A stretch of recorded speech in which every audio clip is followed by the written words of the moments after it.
पहले दोस्तों welcome to Majid ग्रा यूट्यूब चैनल। दोस्तों जैसा कि आप मेरे हाथ में देख रहे हो ये एक स्ट्रिप है जो कि यहाँ से कट गई है।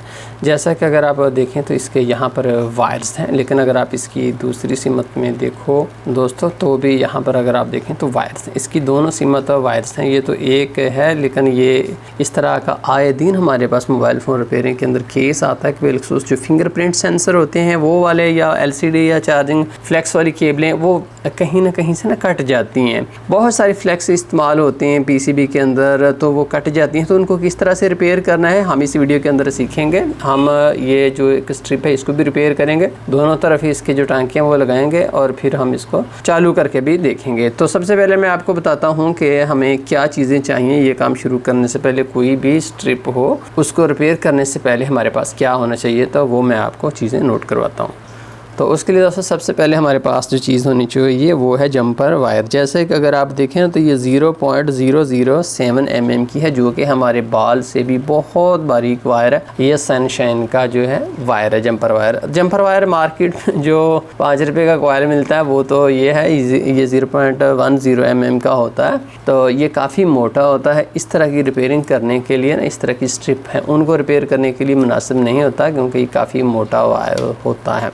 जब आपने स्ट्रिप के अंदर बहुत छोटी वायर्स को रिपेयर करना हो फिर यही आपके पास होना चाहिए। ये दोस्तों कोई मसला नहीं है, इतना ज़्यादा महंगा भी नहीं है, और ये अगर आप एक दफ़ा ले लेना तो बड़ा अरसा आपके पास ये चलता रहेगा, क्योंकि आप थोड़ा थोड़ा वायर इतना इतना लेकर तो यूज़ करोगे। मेरा ख्याल है कि हो सकता है 5 साल आपसे ख़त्म ना हो, इसलिए ये जल्दी जल्दी ख़त्म होने वाली चीज़ नहीं है। उसके बाद दोस्तों हमारे पास एक ट्वीज़र होनी चाहिए। ट्वीज़र बहुत सारी तरह की होती हैं, लेकिन हमारे पास जो ट्वीज़र इस मकसद के लिए होनी चाहिए वो बहुत ही बारीक आगे से ट्वीज़र हो।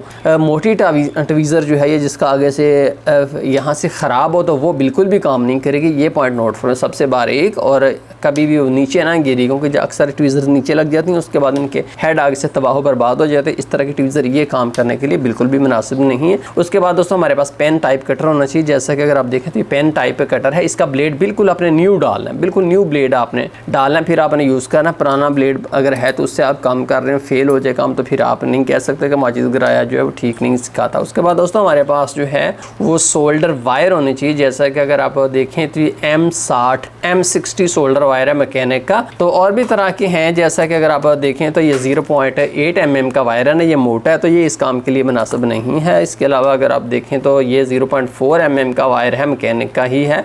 ये भी ये काम कर तो देगा लेकिन थोड़ा सा मुश्किल से ही करेगा, थोड़ा सा ज़्यादा आपको समय लेके मेहनत करनी पड़ेगी। जबकि ये जो सोल्डर वायर है ना मैकेनिक का, ये 0.3 mm का है। ये इतना ज़्यादा फ्लक्स नहीं छोड़ता, धुआं नहीं छोड़ता, प्रॉब्लम नहीं बनाता, निस्बतन काफ़ी आसानी से जो है इस तरह के जंपर लगाता है, इसलिए मैं ये यूज़ करूँगा। मैं अक्सर आमतौर पर आपको कुछ टिप्स छोटी छोटी दे देता हूँ। एक काम बड़े चीज़ से हो सकता है लेकिन उससे ज़्यादा आसानी से जिससे होता है मैं आपको वो बताता हूँ। इसके अलावा दोस्तों हमारे पास जो है वो सोल्डरिंग आयरन बहुत ही बारीक होना चाहिए। मोटा सोल्डरिंग आयरन काम नहीं करेगा। जैसा कि अगर आप देखें तो ये मेरे पास जो टिप है ना मैं आपको दिखाता हूँ। ये iAction C210 टिप है, iAction C210 टिप है जो बहुत बारीक होती है। इस तरह का काम जब आपने करना हो ना तो C210 या इस तरह के और भी हैं जैसे C115 है, ये बिट काफ़ी बारीक होती हैं। जैसे M900 बिट है ना वो, या रेगुलर देसी सोल्डरिंग आयरन है वो ये काम अच्छे से नहीं करते। तो इसलिए मैं आपको बता रहा हूँ कि इस तरह की टिप ही आप आपने यूज़ करनी है।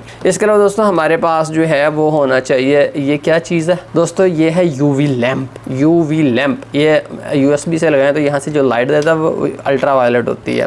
उसके बाद हमारे पास है ये UV मास्क है। UV मास्क क्या होती है कि जब हमने जंपर कर लिया ना उसके बाद हम यहाँ से इंक निकाल कर उस जगह के ऊपर लगाकर फिर UV लैंप से उसको खुश्क कर लेंगे। लेकिन अगर फ़र्ज़ कर लीजिए कि UV लैंप और UV इंक आपके पास नहीं है तो मेरा ख्याल है कि अल्फ़ी जिसको साइनो एक्रोलेट ग्लू कहते हैं वो आप किसी भी जगह के ऊपर लगाकर थोड़ी सी उस जगह के ऊपर लगा देंगे तो कुछ हद तक काम आपका बेहतरीन चल जाएगा, काम चल जाता है। इसके अलावा दोस्तों हमारे पास सफाई करने के लिए मैकेनिक का 530 PCB क्लीनर जो है वो होना चाहिए। ये है, तो यही चीज़ें हैं हम जिसको मैं यूज़ करके अपना प्रोसेस शुरू करूँगा। तो आइए अब हम अपना काम शुरू करते हैं। तो सबसे पहले दोस्तों इस स्ट्रिप को मैं PCB से उतार लेता हूँ। PCB से उतारने का मकसद ये है कि ज़्यादा आसानी से मैं काम कर सकूँ और आप लोग भी वाज़ेह तौर पर साफ देख सकें। तो इसलिए मैं ट्वीज़र एक तरफ से पकड़ लेता हूँ और उसके बाद मैं जो है टाइप K की बिट इसके ऊपर रखता हूँ। तो उसके बाद ये आसानी से ये स्ट्रिप यहाँ से उतर जाएगी।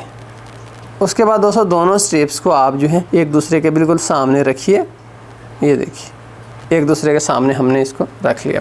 अब एक स्ट्रिप के ऊपर आप यहाँ से ना एडहेसिव टेप लगा दें ताकि ये अपनी जगह से हिले ना, अपनी जगह के ऊपर ही ये कायम रहे। ये या तो अपनी जगह के ऊपर हो गई। अब दूसरी को इसके बिल्कुल सीध में रख दीजिए, पॉइंट से पॉइंट हर चीज़ सीधी। ये लीजिए ये भी अपनी सीध के ऊपर हो गई। मैं यहाँ से मैंने पकड़ लिया। अब दूसरा टेप का पीस है वो मैं अब यहाँ पर लगा देता हूँ। ये लीजिए टेप की मदद से मैंने इसको ठहरा दिया। अब थोड़ा सा फ़र्क नहीं आना चाहिए, मैं इसको बिल्कुल पास कर देता हूँ। ये लीजिए अब अपना जो है पेन टाइप कटर ले लीजिए और इसको आप पॉइंट्स को छील लीजिए। अब मैं यूँ अपने सामने इसलिए रखता हूँ कि मुझे यहाँ पर आसानी है इसको वायर्स को छीलने में। दोस्तों हम स्ट्रिप को पेन टाइप कटर से थोड़ा सा आगे पीछे करके एक तरफ से रब कर लेते हैं। एक सीध में नहीं करना बल्कि थोड़ा सा आगे पीछे करके करना है ताकि एक पॉइंट को लगाते हुए साथ वाला मुतासर ना हो जाए। यूँ ही हम इसको स्ट्रिप को घुमा लेते हैं और दूसरी तरफ को अपने सामने कर लेते हैं। सेम यहाँ पर भी हम आगे पीछे करके मुख्तलिफ़ जगहों से ज़रा सा रब कर लेते हैं ताकि हम इनको आपस में कनेक्ट कर सकें।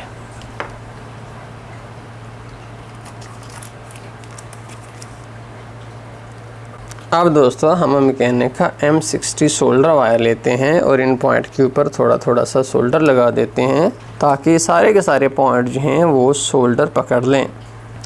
यहाँ पर दोस्तों मैंने 280 सेंटीग्रेड टेम्परेचर रखा हुआ है और मैं तमाम पॉइंट्स के ऊपर हल्का सा सोल्डर लगा रहा हूँ। जैसा कि अगर आप देखें तो ये बड़ी खुश असलूबी से बड़े प्यार से तमाम पॉइंट्स के ऊपर लग रहा है क्योंकि ये मैकेनिक का अच्छे वाला सोल्डर वायर है। और कोई वायर होता तो शायद यहाँ पर ये बहुत ज़्यादा गंद मचा देता।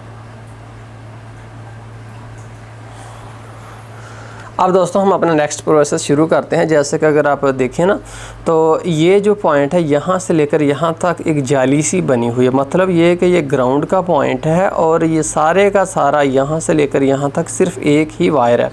तो अब हमने पहले तो इसको आपस में कनेक्ट कर देना ताकि इसकी मदद से सारी की सारी स्ट्रिप जो है ना वो खड़ी रहे। ऐसे ही कोई भी स्ट्रिप आप रिपेयर करने लगो तो उसमें से कोई बड़ा पॉइंट काफ़ी लंबा मिल जाता है आपको। वो चूँकि मज़बूत होता है तो इसलिए पहले आपने उसको लगाना होता है। उसकी मदद से सारी की सारी स्ट्रिप आपकी खड़ी रहेगी, आगे पीछे नहीं होगी। तो पहले हम इसको लगाते हैं। 280 टेम्परेचर है और मैं यहाँ पर कुछ सोल्डर लगा देता हूँ। ये लीजिए ये पॉइंट ना आपस में पकड़ लिया। अब इसका फ़ायदा ये होगा कि ये स्ट्रिप हिलेगी नहीं। अगर हिलेगी तो दोनों ही हिलेंगी, एक अलग-अलग ये नहीं हिलेगी। ये आपने एक पॉइंट जो ज़रूर बड़ा सा जो है वो मिल जाती होती है यार वायर, उसको आपने कनेक्ट कर लेना। उसके बाद देखिए ये मेरे पास जो है मैंने एक पीस लिया वो जंपर वायर में से 0.007 mm का बारीक सा वायर है। शायद आपको ये नज़र भी नहीं आ रहा होगा यहाँ पर, लेकिन माइक्रोस्कोप वाले कैमरे में आपको नज़र आ जाएगा। ये देखिए आप इसको आपने ना एक तरफ से इसका जो कॉर्नर है वहाँ से आपने इसको पकड़ लेना है इस पीस को। ये लीजिए जी पकड़ लिया ना। बाएं हाथ में मैंने ये सब कुछ किया। अब दूसरे हाथ में देखिए मेरे पेन टाइप कटर है। इससे मैं ना इस वायर को यहाँ से एंड से थोड़ा सा छोड़कर पकड़ने के बाद इस पॉइंट के सीधा ऊपर रख देता हूँ। बेंड करने के बाद इस पॉइंट के ऊपर रख देता हूँ। अब मैंने टेम्परेचर कम करके मैंने कर देना 250 सेंटीग्रेड। अब मैंने 250 सेंटीग्रेड टेम्परेचर रखा हुआ है। टेम्परेचर का काफ़ी अहम किरदार है इसमें। ये लीजिए यहाँ से जुड़ गया। दूसरी तरफ से आप इसको इस पॉइंट से जोड़ दीजिए और पेन टाइप कटर लेकर उससे आगे थोड़ा सा रख के दबाएं तो वो वायर जो है वो कट जाएगी। आप फिर थोड़ा सा पीछे से इसको पकड़िए और नेक्स्ट वायर जो है उसके ऊपर इसको थोड़ा सा बेंड नीचे को आपने हर दफ़ा कर देना। अगले पॉइंट के ऊपर रखिए, 250 टेम्परेचर पर टच कीजिए, इसको यहाँ से उठाइए और नेक्स्ट रख के फिर आप इसको टच कर दीजिए। ये लीजिए ये वायर लग गई। आगे आप कटर से इसको काट दीजिए। जस्ट आप रख के ज़रा सा दबाएंगे तो कट जाएगी। फिर थोड़ा सा पीछे से पकड़ लीजिए, अगले पॉइंट पर चले जाइए। इसी टेक्निक से आप बाकी तमाम वायर्स को भी लगा दीजिए।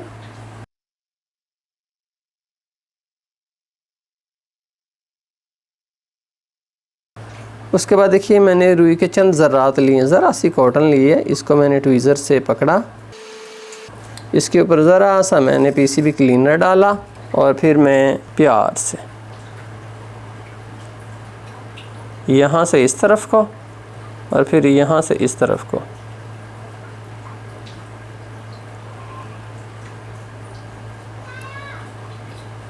अच्छा जी, उसके बाद ये देखिए, ये मेरे पास है यूवी इंक। इसको आपने खोलना है। ट्वीज़र से थोड़ी सी मैं यूवी इंक लेता हूँ इसमें से, और यहाँ पर इन पॉइंट्स के ऊपर मैं लगा देता हूँ।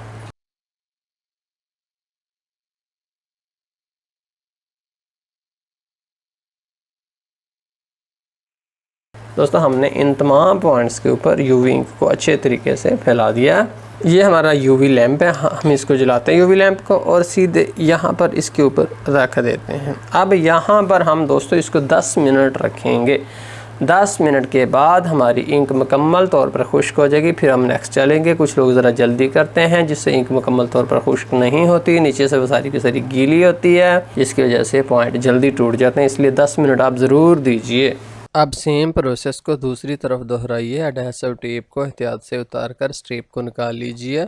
सेम टू सेम पहले वाले स्टेप्स हम पेन टाइप कटर से स्ट्रिप को एक तरफ से थोड़ा आगे पीछे करके रब करेंगे, पॉइंट निकालेंगे और फिर उसको उलट करके दूसरी समझ से भी पॉइंट को रब करके कपर निकाल लेंगे। उसके बाद तमाम पॉइंट्स पर थोड़ा थोड़ा सोल्डर अप्लाई कर देंगे। जंपर वायर लेकर ट्वीज़र की मदद से तमाम पॉइंट्स को आपस में कनेक्ट कर देंगे। थोड़ी सी रोयर क्लीनर लेकर इन पॉइंट्स को साफ़ कर देंगे। इन तमाम पॉइंट्स को यूवी इंक से कवर करेंगे और उसके बाद यूवी लैंप जलाकर 10 मिनट तक यूवी इंक को खुश्क करेंगे। 10 मिनट के बाद दोस्तों हमारी स्ट्रिप दोनों तरफ से रिपेयर हो चुकी है। इसको एहतियात से निकाल लीजिए। जैसे हमने मोबाइल फ़ोन से निकाली थी बिल्कुल वैसे ही हम इसको मोबाइल फ़ोन के अंदर दोबारा इंस्टॉल कर देते हैं और उसके बाद हम मोबाइल फ़ोन को पावर सप्लाई के ऊपर ऑन करके टेस्ट करते हैं कि चूँकि ये कैमरे की स्ट्रिप थी तो क्या कैमरा हमारा सही वर्किंग करता है। हम अपनी कैमरा एप्लीकेशन खोलते हैं तो हमारा कैमरा बिल्कुल सही काम कर रहा है। इसके तमाम पॉइंट्स लगे हैं, कोई भी नहीं टूटा। अगर कोई एक भी मिस होता तो हमारा कैमरा वर्किंग नहीं करना था। जैसा कि अगर आप इसके पीछे से स्ट्रिप देखें तो ये देखिए, ये वही स्ट्रिप है जो अभी हमने रिपेयर करके इसके अंदर डाली है। तो दोस्तों मैं आपको ये बताना चाहूँगा, पहली बात तो ये है कि यार पहली दफ़ा ये काम नहीं आएगा, क्योंकि पहली दफ़ा आपको तरीक़ेकार का तो पता चल जाएगा लेकिन प्रैक्टिस तो नहीं ना होगी। इसके लिए आप 4-5 दफ़ा प्रैक्टिस करेंगे बार बार मुख्तलिफ स्ट्रिप्स के ऊपर तो इंशाल्लाह आ जाएगा। मुझे भी ये पहली दफ़ा नहीं आया था, मुझे भी बार बार प्रैक्टिस करनी पड़ी थी। इसके अलावा दोस्तों मैंने इस वीडियो के अंदर जो है ना माइक्रोस्कोप की यूज़ की है। आप माइक्रोस्कोप अगर नहीं है तो फिर आप क्या यूज़ कर लें, आप मैग्नीफायर लैंप यूज़ कर लें, उससे भी काम चल जाएगा, बट आप प्रैक्टिस बार बार कीजिएगा। इसके अलावा दोस्तों मैं आपको ये बताना चाहूँगा कि ज़रूरी नहीं कि जो चीज़ें मैंने यूज़ की हैं 100% यही होनी चाहिए। इसके अलावा अगर आपके पास इससे मिलती जुलती चीज़ें, मिसाल के तौर पर कोई और सोल्डरिंग आयरन है या सोल्डर वायर है, कोई थोड़ी सी से डिफरेंट है, तो हो सकता है कि आप नफासत से काम कर लो। तो इसमें यह नहीं कि 100% मेरे वाली चीज़ें होनी चाहिए, थोड़ा बहुत डिफरेंट भी हो तो कोई मसला नहीं, आप प्रैक्टिस से अपना मसला हल कर सकते हैं। बहुत शुक्रिया माजिद ग्रे यूट्यूब चैनल देखने का, लाइक और सब्सक्राइब का मैंने दोस्तों आपको याद दिलाना था। बहुत शुक्रिया, अल्लाह हाफिज़। दोस्तों